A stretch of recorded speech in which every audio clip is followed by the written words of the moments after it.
Well, hey, podcast family, and welcome to another episode of the L3 Leadership Podcast, where we are obsessed with helping you grow to your maximum potential and to maximize the impact of your leadership. My name is Doug Smith, and I am your host. In today's episode, you'll hear me interview Joel Manby. If you're unfamiliar with Joel, let me just tell you a little bit about him. Joel has been a CEO of major corporations for over 25 years. He's been the CEO of 4 different companies. One, he was the CEO of SeaWorld. He was the CEO of Hershey Enterprises, which is the largest family-owned theme park and entertainment company in the U.S. He was the CEO of Saab Automobile US, and he was also the CEO of Amazon's car selling partner, which was eventually sold to CarsDirect.com in 2001. He wrote a book called Love Works, which answers the question, can you actually make a profit in business and still love people? And he argues that you can, and it's a phenomenal book. It's actually how I first heard about Joel. Andy Stanley interviewed him on his podcast probably about 10 years ago when the book first came out, and so I picked up a copy of the book, read it. It was phenomenal. It's a must-read for business leaders, church leaders, nonprofit leaders.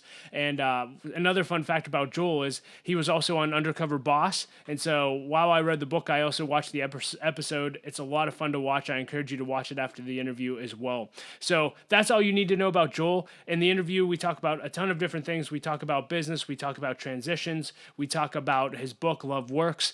And of course, we take him through our lightning round, which you're going to love. So enjoy the interview with Joel. Hey, Joel, thank you so much for being willing to do this interview. As we were just talking, I first connected with you when you were on the Andy Stanley Leadership Podcast many years ago and got to watch your episode on Undercover Boss. And so it's a joy to sit down with you, and I'm anxious to learn from you. But why don't we just start off with you telling us a little bit about who you are and what you do? Sure. Thanks, Doug. It's good to see you again, and it's great to be on your show. I appreciate what you do. In a nutshell, I'm married to Shannon, have father of 4 wonderful children, and career-wise, I've been a 25-year CEO with 4 different companies, and from that, just a lot of learning experience that I'm in retirement mode to some degree, but I really want to focus on leading with love and how to help other people and companies do that. And so that's mostly how I spend my time. I'm also chairman of Orange, which is a large nonprofit that services churches, and that's where my passion is as well. So that's a really short answer. Yeah, you've clearly had a very impressive career. We have a lot of young leaders that listen to this podcast. And I'm just curious, people see what you've been able to accomplish in 25 years in a CEO role. I'm just curious, what do you wish people knew about your leadership journey that they may not know? Well, one is that I never set out to be a CEO. And I do think I get trouble sometimes when I hear young people like that's their goal. You got to be careful what you wish for sometimes, because the tension between home and work and the time that's needed to be a CEO is intense. And I don't care what size company it is. So I'd be careful what you wish for a little bit. I did the very best job in every situation I was in. And I think that's how I got to where I was, and always over delivered. But it wasn't something I sought out. Wow. And I'm curious along those lines, and you talked about, I'm just curious, what prices have you had to pay to separate yourself throughout your journey to even get to that role? And again, not focusing on the destination, but I'm just curious, what do you think made you get out of the pile, so to speak? Yeah, I think from a skill set standpoint, I'll answer that 2 ways. One is skill set and one's kind of work ethic. From a skill set standpoint, I did have a good education that helped, no doubt. Went to private school and then Harvard for business school. It doesn't hurt, but on the other hand, I think where I separate myself is ability to see the future a little bit, and to also very intuitively read situations and have a good anticipation of what's going to go wrong, and a good level of modesty that I don't have all the answers. And I do think a lot of leaders get in trouble, especially entrepreneurial, autocratic type leaders can get in a lot of trouble thinking they always have the right answer. So that's from a skill set standpoint. From a time standpoint, I wasn't always the smartest person in the room, but I was almost always the hardest working person in the room. And as you know, starting your own business is very difficult. Leading any organization is very difficult. And so you have to be willing to commit the time and the effort to do so. So those 2 are big differentiators, and not to play off of the main topic of my book, which is Love Works, is that I did care about my my team, my employees. I really sincerely do in my heart care about their life at home, their life at work, because I know that the level of the enthusiasm of our own company will never be higher than the enthusiasm of that worker. And so that's very, very important differentiator in just how I lead compared to what I've seen in some other leaders. Yeah, I want to get into the book in a minute, and actually, I want to ask you a question that I withdrew from the book. But you talked about be careful what you wish for, and you talked about the time that's needed to actually lead at the CEO level. And you said at some point in the book, in some point in your career, you asked yourself two questions that I thought were so revealing. You said, "It seems like the harder I work and the higher I'm promoted, the worse life gets. Is there any hope of balancing my career goals with family goals?" And then you went on to say that my self-esteem is tied up in the performance of the companies I run. Do I really want my emotional highs and lows to be based on quarterly profit reports? And I guess when it comes to leadership, we have a lot of young leaders who do aspire, even if it's not a CEO role, they want to go as far as they can. And in your experience, is it possible to go that route and keep your family? Is that actually a possible thing, or what would you tell me? It absolutely is. And when I asked myself those questions that you quoted, it was really part of my journey that I didn't mention earlier. The first 20 years of my career, Doug, I was very disenchanted. I was working in the auto industry. I was a believer. I had my faith, but I didn't see it able to be played out in the workplace. And I always had this disenchantment, or what I'd call almost a cognitive dissonance. And it wasn't until I went to Hirsch Entertainment, switched careers from autos to theme parks, and worked with the Hirschens that I saw that leading with love was possible in a business. And by the way, it had tremendous results from a business standpoint. And I learned that when top leaders and owners feel that way, they also support your family and they support your family time. And there was just a very strong family-oriented culture there that was driven by senior leaders. So yes, it's possible. And I would even argue that, a exhausted leader is not a great leader. A leader who has problems at home, problems with their kids, that all distracts from being a great leader. So it absolutely is possible. But I will say, for 20 years of my career, I didn't think it was possible. And that's part of the reason that I did write the book, is part of the reason that Undercover Boss, I think, caught on with so many people and resonated with so many people, that a lot of people feel that disenchantment and that dissonance that I talked about. Yeah, so let's talk to the leaders. So that's why you wrote this book, and the first version came out in 2012, and it blew up. And man, I read it; it was extremely impactful. And I think for the first time, a lot of leaders did realize I can lead with love. And you just came out with a new edition with 2 additional chapters where you talk about some raw things in your leadership and life that I think will add a lot of value to people. And I'm just curious, talk about the book from an 80,000-foot view, and then we'll dive in. But why did you write the book, and what impact has it had on the leaders that have read it? Yeah. It's a great question, Doug. At a high level, it started with that dissonance, that I had it and then I finally didn't, because the Hirschens modeled it for me. But what really triggered the book is when I was on Undercover Boss, I thought that I might have been the only one feeling that way, the only closet Christian in the secular world who didn't feel I could lead the way I loved and felt. Well, when Undercover Boss happened, 20 million people saw the program, and I literally have books filled, notebooks filled with notes and letters and cards from people saying they had the same feeling I did, the same desire to see stronger leaders who cared about them. So then that caused me to write Love Works, and then was able to speak on it and help probably, 50 some companies implement the same kind of culture. So it all really started from Undercover Boss and then writing the book. Yeah, and can you talk about what loving people actually looks like? You've trained essentially leaders to love each other. What does that look like in a tactical level from a company standpoint?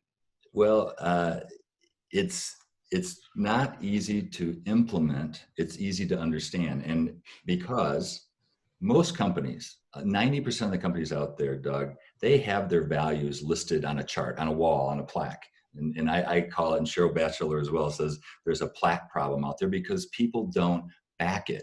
So the important thing that's in the book that's not intuitively obvious is there has to be processes behind it. You have to define the words, whatever they don't have to be the words of love. That's what was in our book. And it's taken from Ephesians, 1 Corinthians 13. and the verse on love. But you have to define it, then you measure it. Top down, bottom up surveys. You talk about the values, and we even put pay plans that reinforced it. You got a better raise if you adhered to the values, as well as hitting your more tactical numbers, what I call do goals versus be goals, and we can talk about that later if you want. But that is so important, and that's where only 10% of the companies are trying to have culture change, or even a home. If you're trying to have a culture change in your home, if you're leading anything, the only way that's going to happen is with these processes put in place to kind of put your money where your mouth is, so to speak.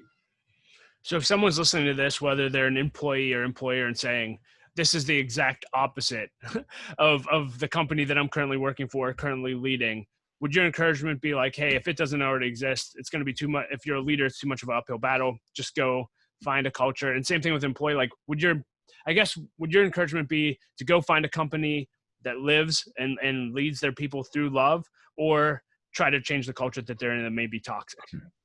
That is a great question, and the answers vary. First of all, even if you're in a supportive environment with the right leaders, the right owners, and you're trying to change a culture as part of the team, it's going to take 3 years. So first of all, be patient.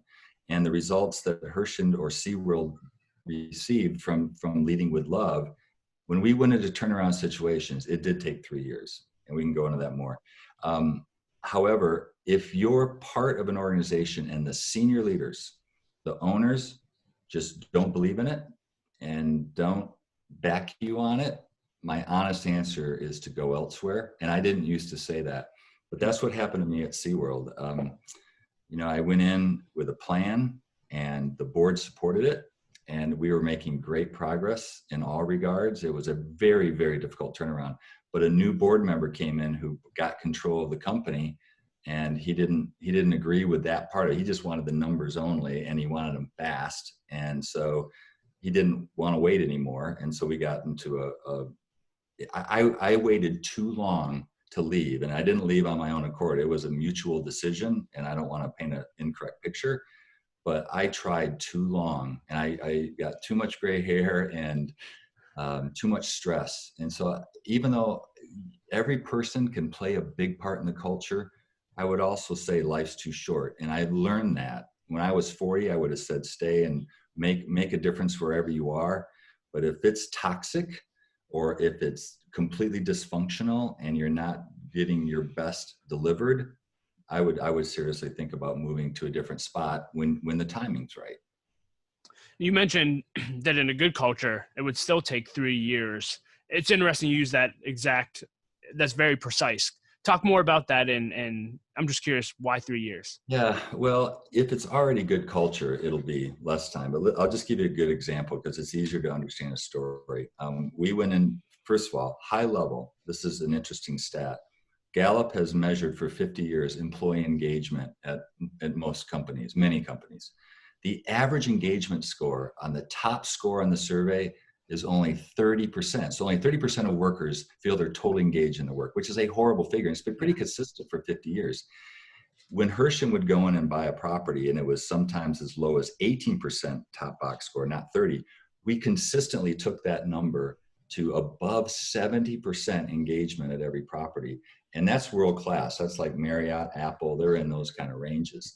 And what we did is basically exactly what I said earlier. We would go in and they would be taught the values, we'd measure them, we'd talk about them, we had to make changes, leaders had to go, but we put our money where our mouth is. And if they were delivering the numbers, but doing it in a way that was driving low engagement and high turnover, those people would end up leading. And that's why it takes long. Is it always comes down to leadership, Doug, a good leader, a bad leader. And it takes some time to weed through that, right? You can't replace everybody at one time. You don't have time to do that. So that's really why it took the time to kind of transition to the right leadership team. So if I'm reading in between the lines, more often than not, it's really just getting the wrong people the people that shouldn't be in your company out of the company, and that takes time. Is that pretty consistently just, hey, there's people that are toxic to the culture, they bring it down, and if they're, as long as they're in the organization, no matter what you do, that level of engagement for everyone else is never going to be able to rise? Like, is that pretty consistent with your experience? That is pretty consistent. You know, I'm painting it maybe more black and white than it always is, because there's other things, right? It takes time to put the processes in place, and that takes time. It takes time to people to understand, what do those 7 words of love mean? But to give you an example, like one of the words is patience. We would have 3 or 4 behaviors of what patience really meant. So it means admonishing in private and praising in public. It means being very specific with your praise, etc.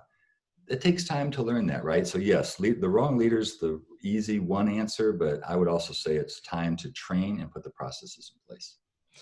Yeah, I want you to talk about admonishment and maybe even firing people, because people hear love works and it's like, oh, that sounds really like cushy. Like, you must just treat everyone fairly and nicely and no one ever gets fired or in trouble. I don't think that's the kind of love you're talking about. Can you just talk about how you viewed admonishment and even how you executed that in the companies that had such a highly engaged culture? Well, you've hit 2 really important points that I want to make, if you don't mind, Doug. The first, and I'm glad you brought it up. Most people misunderstand leading with love. Most people, even I did when I first heard about it, it does feel soft. And therefore we think, well, I don't want to be that kind of a soft leader, or that's just for a bunch of Christians or a Christian organization. That's the farthest thing from the truth. I've led both ways. I've led in the General Motors world for 20 years. That was strictly what I would call the do goals. And that's just hitting your numbers, hitting the sales, the margin, the profit. But the be goals, that's the 7 words of love. And what kind of leader do we want to be? Leading that way and holding people accountable is difficult. And it's hard you have to have difficult conversations. The other reason people misunderstand it and they think it's soft is, we only have one English word for love. And you said you read the book a while back, so sorry for the repeat, but in the Greek language, there are 4 different words for love. It's a very complicated word. And most Americans think of love as eros, the erotic, where the word erotic comes from. It's an emotion. That's not what we're talking about at all. The word is agape. It's a Greek word, and it means behavior. It's unconditional. And you just love somebody no matter how they treat you. You forgive them. You treat them with trust and respect and dignity. And that's what ends up having great, great results. So that's very important that people misunderstand that. And I wanted to spend a few moments on that. For your listeners, it's not soft love, it's tough love, if you want to put it that way. As far as admonishment, I did say a couple important points. You'll praise in public and admonish in private. But I think more specifically, when we admonish, what I have learned the hard way by doing it incorrect a lot in the early part of my career is, first of all, be brief in the admonishment. Be very specific. The biggest mistake I see other leaders make is they generalize people. They put them into a category, as opposed to, in this situation, you made this specific mistake. And then the third point I'd say is build them back up with some heavy praise, and then put them right back into the situation again, right back on the horse. In the movie Gettysburg, I love that scene. It's an old movie, but when General Lee admonishes Jeb Stuart, and he does it very specifically, he reinforces him, and the next day he's leading in battle again. And I thought it was a perfect example of how we should admonish people. But I would say it's probably one of the weakest things that most leaders have in their repertoire is the ability to confront people, tell them the truth about the situation. But that's leading with love. If we're not doing that, we're not being a loving leader. That's what I would say. And to follow up on that, I'm just curious, once you admonish someone, if someone's not working out, clearly you talked about getting rid of people who are toxic to the culture. How long will you give someone generally before it's just like, hey, this isn't working, you got to go? Is it, do you let them go for 3 years or three days? Yeah. That's a tough question. And there's no rule of thumb, honestly. In my experience of doing it way more than I have ever wanted to, if it's a character issue, it happens very quickly. If it's a competence issue, it happens pretty quickly because you figure it out. The chemistry part's harder, if it's just not working for some other reason. But one thing I would say to all leaders is always do it in a way that you would want it done to you. Do unto others as you would have it done unto you. So you need to be able to look, we all need to be able to look in the mirror the next morning after it happens and say, I feel I did everything I could. The person wasn't surprised. They had been talked to about the issue.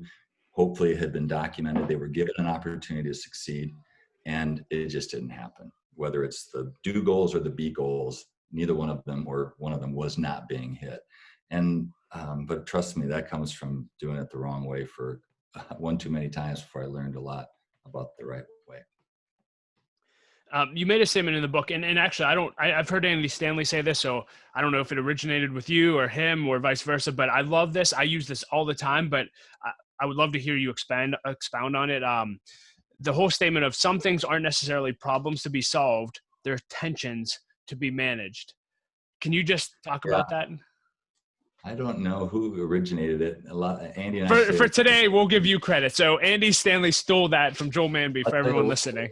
No, I think one thing I stole from Andy for sure is do for one what you wish you could do for everyone. And I stole that in the book. I think so many times, but this is true, Doug, isn't it, in life, that for some reason we feel like tension's a bad thing and we feel like life should go smoothly, when really there's no example of that, certainly not in the Bible. I mean, look at what happened to the leaders in the Bible that just, even if they were believers in God or Christ, they're followers of Christ, their lives didn't go well. And so we have to manage that tension and just understand that it's going to happen. And I think the way you manage it is really, if I had to pick two words, it's truthful communication and it's trustworthy communication. So we have to be trusting in how we delegate to people. And I would say those are the two biggest important things. It's very clear through our conversation that you're a person of faith and you're a Christian. And I'm just curious, the book's even based on 1 Corinthians, right? And so I'm just curious, and a lot of times in corporate, it's like, hey, you have to leave your faith at the door. Don't bring that in here. I'm just curious, has that been your experience, and how have you lived out your faith in the corporate sector? Yeah. To some degree, it has been the case. You certainly can't proselytize. And you've hit on something really important for people. This is why I'm so passionate about love works as a concept, Doug, is because if we think of being Christian as the Great Commission, that we have to basically minister to other people by converting them or getting them to believe in God, only the stats say only 2% of Christians actively evangelize. So that clearly isn't going to hit the spot for most people. But when you think of the number one commandment of loving other people, and that still gets good results, that's something all of us can do in any environment. And we don't have to talk about our Christianity. We have to live it out. And that just means following those words of love, in my opinion. And when I shifted my mindset, so the first 20 years, I kind of was thinking, A, it's not possible, and B, it's all about sharing my faith with people. When I converted to, I am sharing my faith by loving them, and then the faith questions come out of that, and they often do, then my whole perspective on that question changed.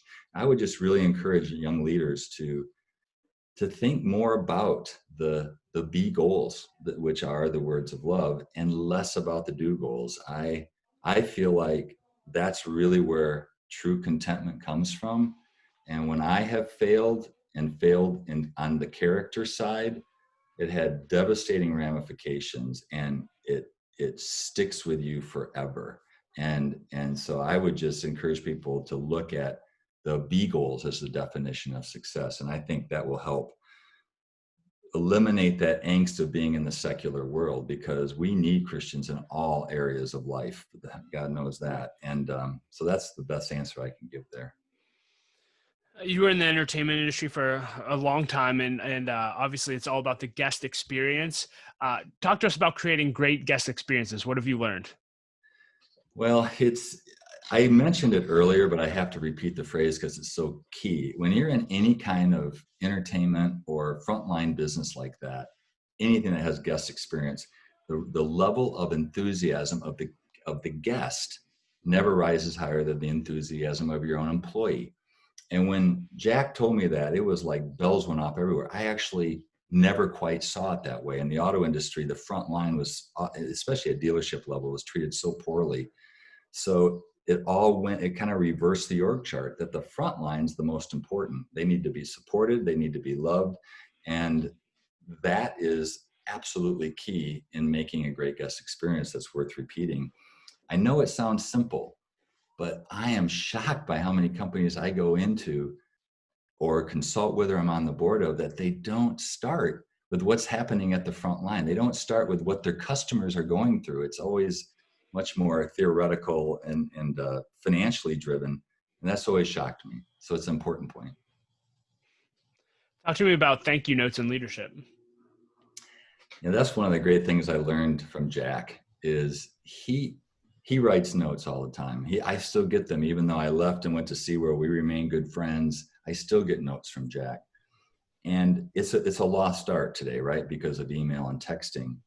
And I know I sound really old school in saying this, but I would encourage everyone on this phone to break through the clutter and start writing handwritten notes of thanks to people. It will be a gem for them. They'll keep it forever. My kids still have every note I wrote them because they told me, and they're in the boxes. But the thing that people don't understand, it's intuitive to see what it'll do to another person, right? It'll encourage them. And none of us get enough encouragement. But if you start the day thinking of yesterday and writing down what happened and thanking people for things you saw yesterday, it puts you in a good frame of mind, puts you in a mind of positivity, and you enter the day that way versus what do we usually do? We pick up the phone, text, emails, pressures start to hit us. I just think it's a great way to start your day in a more positive fashion. Can you talk about, I'm just curious your view on leadership versus management. I had an executive tell me once that management is the path to leadership. Like you have to go through management. I'm just curious, are the two different? And what would your advice be to young leaders on getting, I just want to hear you talk about it. Well, there's a lot that's been written on that. I actually think they are very different things. Leadership, to me, you have to take the responsibility of the vision and where the company or the organization or your family is headed. I think management is more making sure you're hitting the day-to-day numbers, but leadership has the trajectory of 5 to 10 years out. I mean, that is how I look at it differently. Many people are managers, but I think leaders are fewer and farther in between. I do think it can be taught, but I also think a lot of it is kind of genetic, or at least you see it early in life, right? I mean, leaders usually are also captains of their sports teams, or they led the class government at their school. And so I think there is a difference, but it's more that vision looking forward. That's the differentiator. You talked about leading your family, and we've talked about it earlier in the podcast of, asking this question, can I keep my family and still, be in an executive role? What have you learned about leading your family well throughout the 25 years you were an executive? Well, I've learned there's two distinct answers to that. And it's just also, I'm talking about my quiet time because it's interrelated. But when I've been on my game and I've been proud of who I am, meaning I'm honoring God in who I am, I start with the quiet time. And I start with looking at those 7 words of love. And that's defining who I want to be throughout the day. And when I'm doing that, I definitely put my family in the right priority.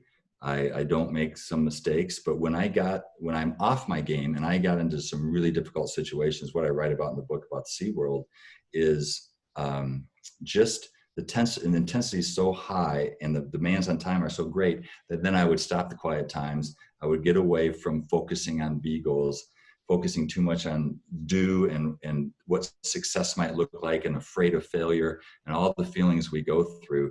That's when I get off my game. That's when I get out of balance. That's when I've made the mistakes. And I would just encourage people, you don't have to live out of balance like that, but a routine that keeps you in balance, like for me, it was my quiet time, just find a way to stay on top of that. And I also had an accountability group that I would go to with certain issues, and that helped a lot as well to be truthful. But when I've made my mistakes is when I wasn't truthful to all people. Question that I always like to ask leaders, especially that have been in an executive role before. I just want to hear you talk about what you've learned about money throughout your career.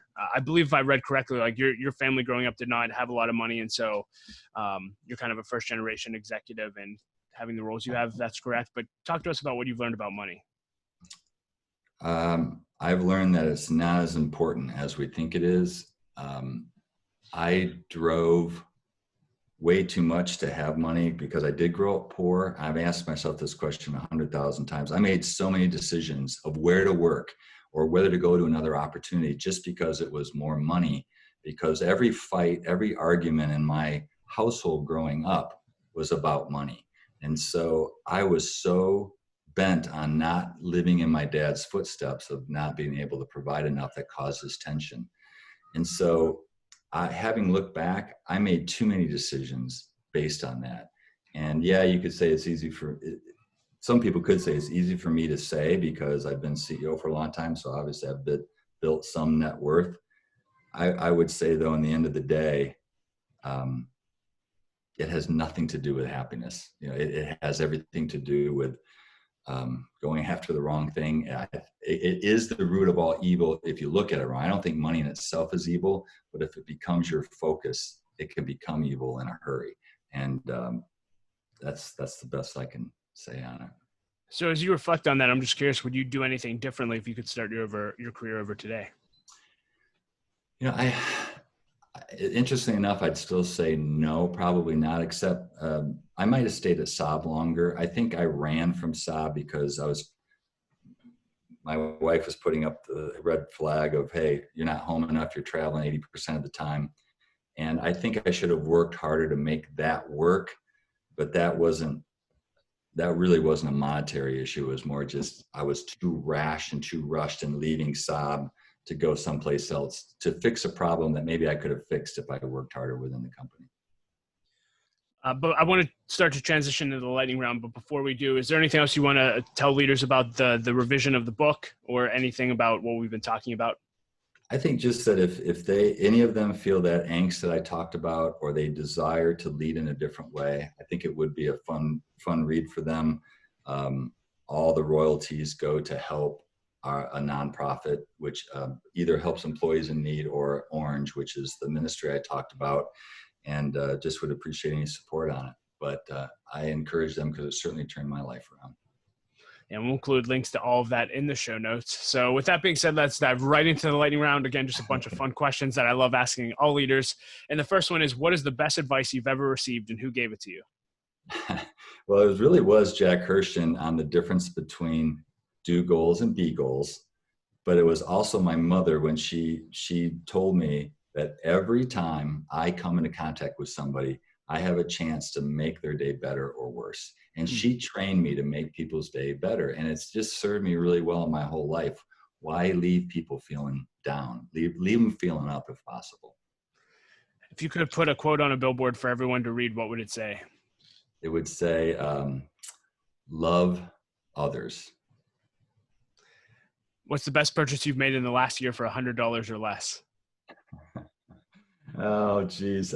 Actually, it's going to sound conceited, but it was just buying one of these lights for all these Zoom calls so that I can, because I'm in my basement and it was so dark I could never see, but they're a great invention.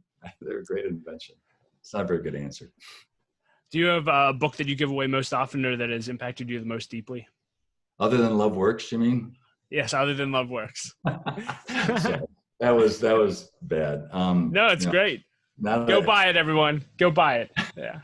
It's certainly the Bible from a book I've actually given the most away, but as far as a leadership book, I would say anything from Jim Collins, especially one that's not as popular called How the Mighty Fall. It's a short read, and it basically says companies die more from indigestion than from kind of lack of ideas, from starvation. And it's just a really good read for leaders who are trying to do too much. If you listen to podcasts, do you have one or two go-tos? No, I do listen to Andy. We joked about Andy, and I listen to Brene Brown. I think she's fantastic. And also a guy named Les McEwen. I don't know if you've heard of him, but he's really good on stages of the companies and dealing with visionaries and that kind of thing. So he's really unique. What are you dreaming about right now, and what risks are you taking? Interesting enough, I am a pure entrepreneur now, and that I started joelmanby.com, had to invest in the website like you had to do all that years ago, and doing some speaking and writing. And so paying people to help build out that network. And so I'm taking that risk and paying people, and I don't have cash flow from it yet other than, book sales. And I find it really, really fun. It's not something I have to do, but I really love it. And I love engaging with people. So I'm trying to build that out, and we'll see where it goes. Do you have a favorite failure in your life that led to a success in the long run? You mean my own personal failure or other people's? Yeah, yours. We can go the other one if you want to, but yeah. Well, no, I was actually thinking about 3M, how the failure of this glue ended up getting put on Stickum notes and end up being huge profitable product. But for me personally, I haven't talked about it, but my biggest failure that turned to success was really SeaWorld. A few months after I left, the numbers had gone through the roof because they became public. And thank goodness I was able to get out with myself whole, either physically and emotionally, because look what's happened now with the coronavirus. That all those companies are on the brink of bankruptcy, or are they even going to survive? And so at the time, it seemed really difficult, but now it was a blessing. And the numbers did turn for a while, but now with Corona, nothing's going very well. You get to spend time with a lot of high-level leaders, and I'm just curious, do you have one or two go-to questions that you always ask when you get a meeting with someone? Honestly, your questions are fantastic. I'm going to take your list because they are really, really good questions. But I think if I had to answer the one, it would be, what did you learn from failure? So many things are given and focused on success. And I think my biggest learnings were from failures. That's why I like the question you just asked. And that's what I think every leader needs to know is we all fail every day. We just have to learn from it and keep moving forward. What is your biggest leadership pet peeve? It is lack of clarity. And most people don't give it like they think they give it, and me included, right? And the second would be lack of truthfulness. I think every mistake I've made is when I haven't been truthful with someone or myself, and that's my biggest pet peeve. Especially entrepreneurs have a hard time letting go of things, and they need to be clear what the decision making is and who's doing what, and that helps a lot. Aside from your family, when you were an executive, what's the greatest investment of your time? I'm just curious, or money. Where did you spend your time that gave you the biggest ROI? Yeah, within my leadership piece, as far as making me distinct from other leaders I've seen and observed and watched, it is the time I spent focusing on the people side, focusing on making sure they felt included, they felt part of the team, they knew where we were headed, and sometimes to my detriment. And yet that's where I would invest. So if you want to say it was investing in leading with love or the Love Works principles, that's really where I over-invested versus other leaders that I've seen. And I'm not saying they're wrong and I'm right. I'm just saying for me, it worked out fine. Do you have any unusual habits that enabled you to be successful throughout your career? I do tend to have really odd hours. Like my most creative time, Doug, is when I'm kind of 11 p.m. to 1 a.m. And really? Yeah. Will shaking his head. Will's that? Yeah. I'm in bed for like 3 hours at 11 p.m. Yeah. But that's, I've never been a morning person. I hate mornings, and I don't start meetings till 10 usually because I'm just not on my game yet. So that's unusual. And I think, like I said earlier, the ability to see the future and understand how things are going to go poorly and anticipate that is a pretty good skill set that's served me well. I'd ask if my next question is, do you have a morning routine? But it doesn't sound like it. Sleep in. But honestly, that quiet time point is, I know it Hmm. sounds cliche, but as a 60-year-old who's older than most of the people on your podcast, I'm sure, if I had to go back and do anything differently, it would be never varying from that and never varying from those 7 words of love. And when I did, I've gotten in trouble, and it's hurt me. And I write about that. I don't want to go into it. It's a long story, but I don't want to overstress that. I can't overstress that. Do you have anything that you've crossed off your bucket list or an experience that you believe everyone needs to experience in their lifetime? For me, it's just me, right? But going to Italy and driving a Vespa between villages when they have, like, for 10 euros, you get a free glass. You get a glass, you can just go to these different vineyards and taste their wines. And it's so romantic and wonderful. I think Italy is the best country from a bucket list standpoint. But um, I have a few bucket list items I haven't done, which is I still want to write a song that's not a parody. I need to write my own real song.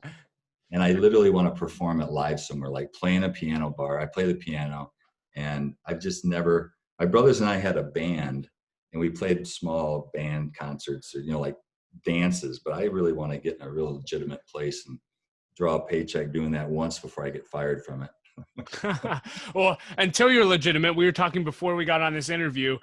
Tell people about the video you just made during COVID, and we'll So provide a link so people have context. Yeah. if they go to YouTube, there's a video. I did a Johnny Cash impersonation and did his song Folsom Prison, but called it COVID Prison. And it's a parody on this craziness we're all living through on the COVID virus. So if people want to laugh, it's only 3 minutes, go to YouTube and look. I think that's under my name or under COVID or under Johnny Cash. Hopefully they find it. I'll get you the link and we'll make sure it's there if they have the interest. We'll find it. We'll find it. If you could go back with and meet with 20-year-old Joel, what would you tell him? I would tell him, almost get emotional on that one. I would tell him not to worry so much, not to be so stressed and full of anxiety, which people look at my success sometimes. I think, it's there's still a lot of mistakes, a lot of worrying, a lot of long nights that I probably in the big picture just didn't need to happen, because none of it really matters. In the end of the day, the closer you get to the end of your life, kind of the fall of your life, the more you realize it is the B goals. It's the character part that you can't get back if you lose it with a friend or a relationship, or whereas the business stuff just comes and goes. It's all dust in the end of the day. It really is. And I know that sounds harsh, but focus on the big goal. I mean, I love the fact that you have your bride behind you as a picture. I mean, I didn't have enough of that in my life. So that's what I would say. And you talked about, at the end of the day, at the end of your life, what matters. I'm just curious, what do you want to be remembered for at the end of yours? Well, the good news is I want to be known for the quality of my character, which I have some work to do with some people because of mistakes I made. I want to be known for the quality of my work, and I want to be known for the quality of my friendships. And the thing I would say to encourage people is, when you make a mistake, you can't fix it, but all you can do is fix it moving forward. All you can do is learn from it and change going forward. And everyone on this call listening, including you probably, will make mistakes, and we'll make mistakes that we wish we had never done. You can spend unnecessary time groveling in the pit of despair, which I did for about 5 years, or you can move forward and focus on who you can be moving forward. And that's the biggest encouragement I make to people who may be in a tough spot right now, or maybe have made mistakes that they're having a hard time overcoming. You have to forgive yourself first before you can expect anybody else to forgive you. Does that make sense? Absolutely. Well, Joel, this has been very, very rich. And is there anything else you want to leave leaders with today? I want to encourage you, Doug. I think, the fact that you're a young leader, and I love your program. I love the L3 structure and how you do it. Just keep doing what you're doing, because you guys are the next generation that has to take this world in a much more positive direction than we have been going. It seems like we have a little bit of work to do. Yeah. a little bit of work, but you know what? It's going to get better. It's going to get better. So Yes. I appreciate what you do, and just want to encourage you. Thanks, Joel. This has been phenomenal. So hopefully we'll get All to right. do it again someday. Well, hey, everyone, thank you so much for listening to our interview with Joel Manby. I hope that you enjoyed it as much as we did. You can find links on ways to connect with Joel and everything that we discussed in the show notes at l3leadership.org/260. As always, if this podcast added value to your life, it would mean the world to us if you would share it on social media and let us know what you're taking away from the episodes. And also leave a rating and review on iTunes. It really does help us grow our audience organically, so thank you in advance for that. And as always, I like to end every episode with a quote. And today I will quote John Maxwell, and he said this. He said, "The function of leadership isn't to gather more followers, it's to produce more leaders." So leader, are you producing followers or leaders? If you're not focused on developing leaders, what are you doing? Get out there and start developing leaders. Hey, thank you so much for allowing Laura and I to come into your life. We appreciate you so much, and we will talk to you next episode.